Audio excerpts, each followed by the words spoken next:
Fala galerinha, estamos de volta com mais uma aula de filosofia. Dessa vez vamos trabalhar com a chamada filosofia antiga. Essa é, portanto, a nossa segunda aula do primeiro ano do ensino médio. Vamos lá? Bem, nós vamos falar agora um pouquinho de como surgiu a filosofia e como houve essa passagem, do mito à filosofia.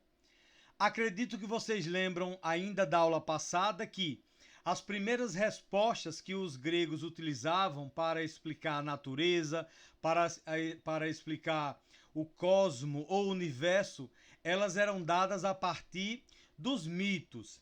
E aí nós vamos ter essa passagem quando o homem vai começar a duvidar, a querer saber mais além desses mitos. E aí nós vamos passar da cosmogonia para a cosmologia, ou seja, o logos, a razão, vai ser utilizada para explicar tais fenômenos. Então, o universo, o cosmo, agora vai ser explicado não mais à luz dos mitos, mas sob a luz da lógica. É assim que vai se dar, então, esse início da filosofia ou a passagem do mito para a filosofia, correto?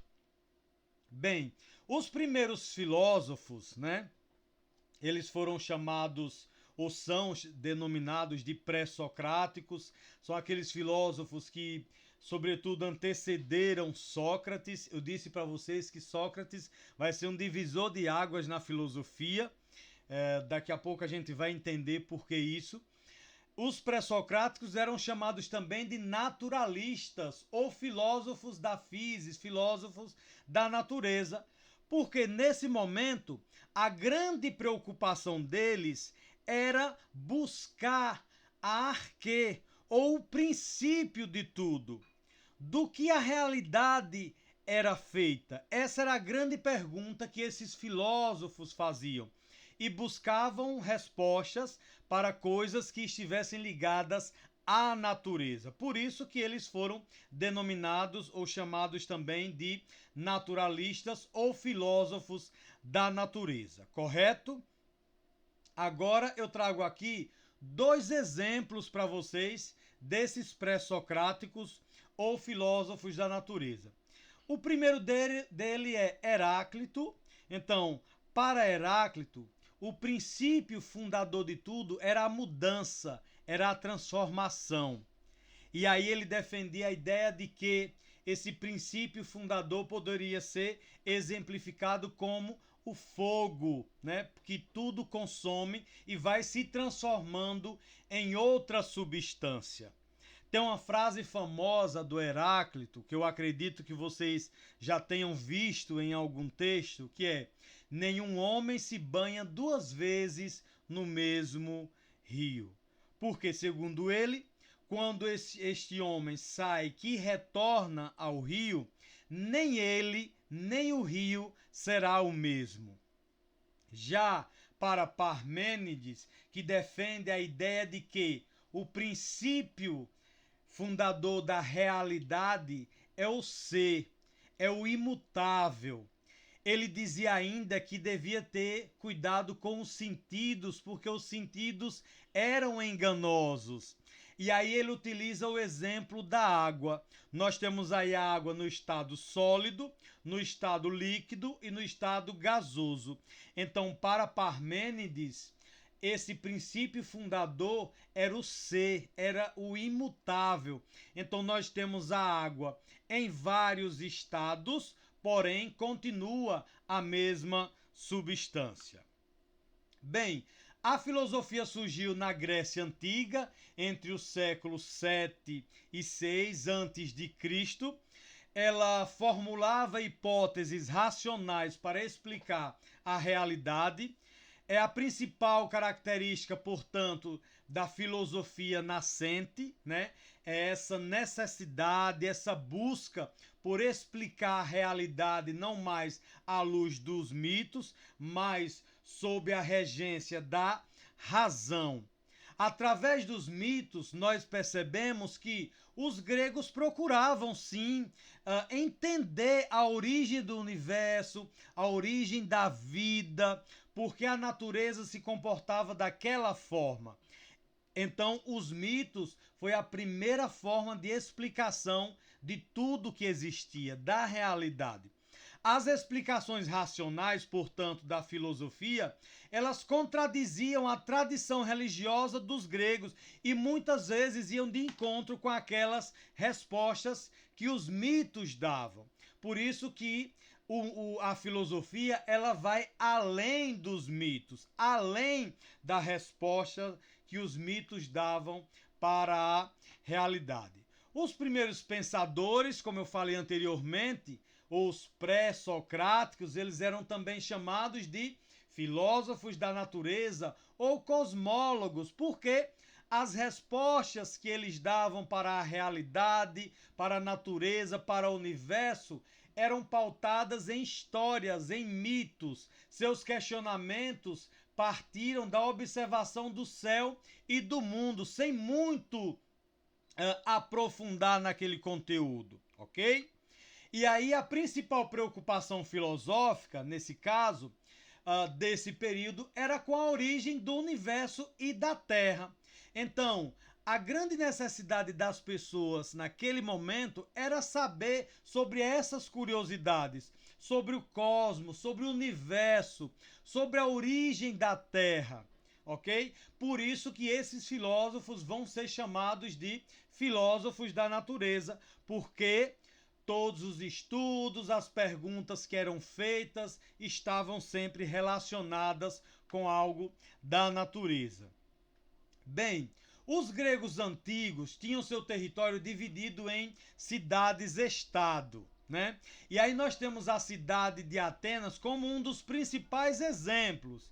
Lembramos que Atenas é um exemplo também na questão política, administrativa. Nós temos aí Atenas representando a chamada democracia direta, onde o cidadão ia diretamente lá, elaborava leis, decidia sobre a organização da cidade. Mas eu abro um parêntese aqui para vocês perceberem que nem todos eram considerados cidadãos na Atenas antiga, ok? Por isso que foi prático, foi mais fácil se ter uma democracia direta, ao contrário da nossa, que é uma democracia representativa. Eu estou citando isso porque vai ser nessa cidade-estado, vai ser na cidade que a filosofia vai se desenvolver principalmente. Nós vamos daqui a pouco estudar a filosofia clássica e vai ficar mais claro a importância que a cidade teve para o surgimento, para o desenvolvimento e esplendor da filosofia na Grécia Antiga. E aqui eu já trago uma questão, gente, é uma questão simples, né? Vou ler o enunciado e aí depois vocês dão uma pausa no vídeo e vê a resposta. A palavra filosofia é grega, é composta por duas outras, philo e sophia. Philo deriva-se de filia, que significa amizade, amor fraterno, respeito entre os iguais. Sophia quer dizer sabedoria e dela vem a palavra sophos, que quer dizer sábio. Filosofia significa, portanto, amizade pela sabedoria, amor e respeito pelo saber. Já o filósofo, o que ama a sabedoria, tem amizade pelo saber, deseja saber. Assim, a filosofia indica um estado de espírito, o da pessoa que ama, isto é, deseja o conhecimento, o estima, o procura e o respeita. Esse é um texto da filósofa Marilena Chauí. No texto, a filósofa Marilena Chauí define o sentido da palavra filosofia criada por Pitágoras. A filosofia nasce com o objetivo de... Então dá uma pausa no vídeo, leia os itens direitinho e no próximo slide você já vai ter a resposta. Eu abro um parêntese aqui, gente, para que vocês lembrem de uma coisa. ela está trabalhando com a ideia de Pitágoras. E alguns de vocês podem estar se perguntando, mas professor, a filosofia não surgiu lá com Tales de Mileto? Sim, ela surgiu com Tales de Mileto. Esse é considerado o primeiro filósofo, mas quem primeiro utilizou a palavra filosofia foi Pitágoras, ok? E aí, dentre os itens, né, que corresponde a um dos objetivos da filosofia, é o item B, que é questionar o conhecimento mítico e buscar explicações lógicas e racionais para o universo. Correto? Vamos lá para a próxima questão. O ser é e o não ser não é. Este é o caminho da convicção, pois conduz à verdade, pois pensar e ser é o mesmo. Esse é um pensamento de Parmênides, e o comando da questão diz o seguinte: o trecho do poema de Parmênides revela um princípio fundamental de sua filosofia. Qual é esse princípio? Nós vimos no slide anterior. Dá uma pausa, veja os itens e responda. A resposta correta é a imutabilidade e permanência. Para Parmênides, o que define o princípio fundador da realidade seria a imutabilidade, seria o ser, a permanência. Lembra do exemplo da água? Nós vimos a água no estado sólido, líquido e gasoso, mas para ele continuava a mesma substância. Outra questão aí, gente, que trata desse conteúdo que estamos trabalhando. Ninguém se banha duas vezes no mesmo rio. Para os que entram nos mesmos rios, correm outras e novas águas. É um pensamento de Heráclito, não é isso? Heráclito propõe um caminho para o conhecimento oposto à concepção de Parmênides. Na metáfora citada, o filósofo aponta para uma realidade em constante transformação. O pensamento de Heráclito pode ser caracterizado como, dá pausa no vídeo, lê os itens e depois você vai ter mobilista, definido pela eterna mudança e o constante devir. Lembre do rio, gente.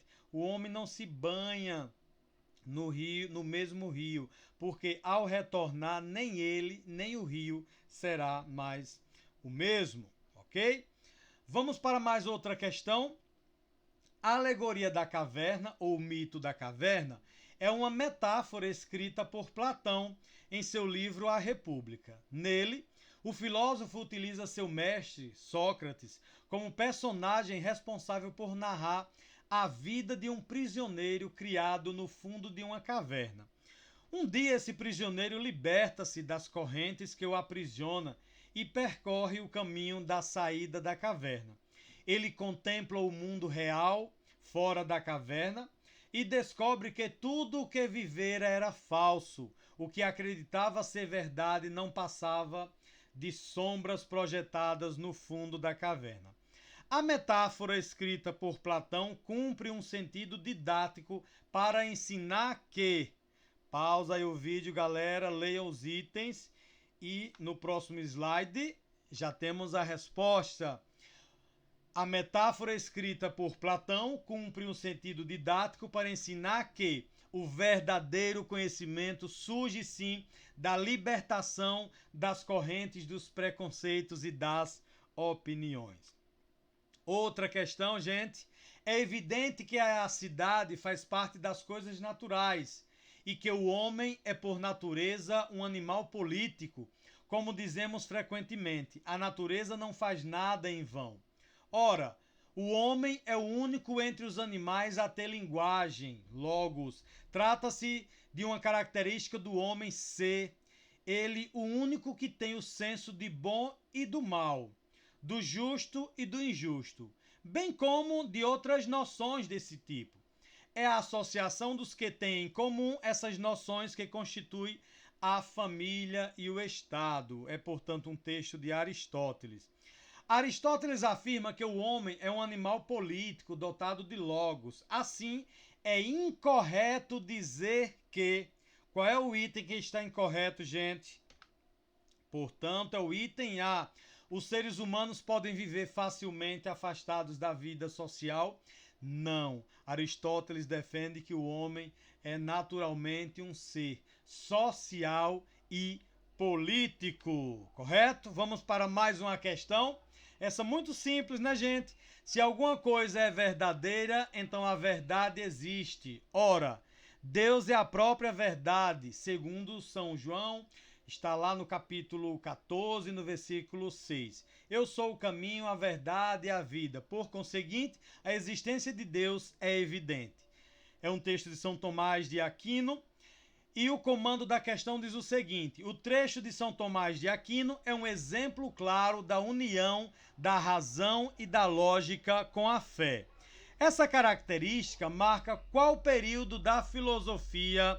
Dá pausa no vídeo, gente. No próximo slide temos a resposta.